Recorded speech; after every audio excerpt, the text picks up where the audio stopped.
Sono Angela ed insegno a parlare italiano. Oggi voglio aiutarvi a sostituire il verbo volere nella sua forma presente, modo condizionale, il famoso vorrei. Ci sono diverse alternative da poter usare al posto del nostro classico vorrei. Usare sempre vorrei potrebbe rendere il vostro italiano un po' troppo elementare, ecco. Ho dedicato un video al verbo volere, in cui ho spiegato in linea generale il modo condizionale e l'uso del nostro vorrei. Troverete il link qua sopra o qua sotto. Ricordate però che tutto dipende dal vostro livello di conoscenza della lingua e quanto è grande il vostro vocabolario.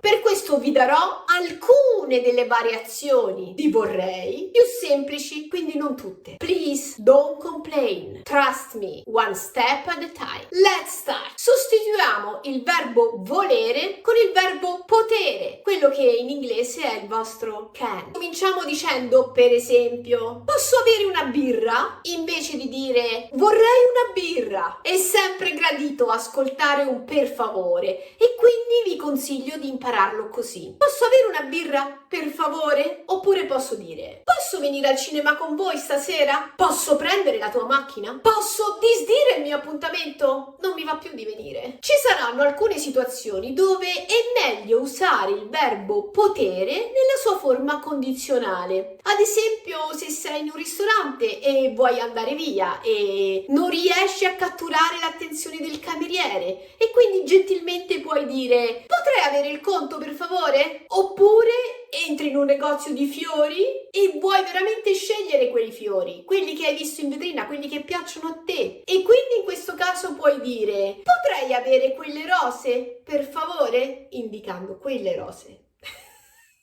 Oppure non hai idea di quello che puoi regalare a tua figlia e pensi potrei regalarle un bel libro per Natale, e questo potrebbe essere una buona idea. In sostituzione di vorrei potete adottare posso o potrei. Spero di essere stata chiara. Noi italiani però abbiamo una frase composta che spesso usiamo in modo molto comune, quotidiano, giornaliero direi, che suona così: è possibile avere... Ho usato questa frase tradotta in inglese e ho sempre visto delle facce un po' sorprese intorno a me, perché in inglese suona così: It's possible to have... Questo è un modo molto gentile per poter chiedere qualcosa di diverso o una variazione su quello che normalmente è previsto. E vi faccio degli esempi. Se entro in un bar e voglio un caffè americano, un caffè lungo, un caffè al vetro, un caffè macchiato, dirò: è possibile avere un caffè americano? Nel tempo questa frase ti verrà spontanea a usarla, perché se desideri qualcosa di diverso è un modo gentilissimo di chiederlo. Ad esempio, vai in pizzeria e puoi chiedere: è possibile avere una pizza margherita con tanta mozzarella, come piace a me?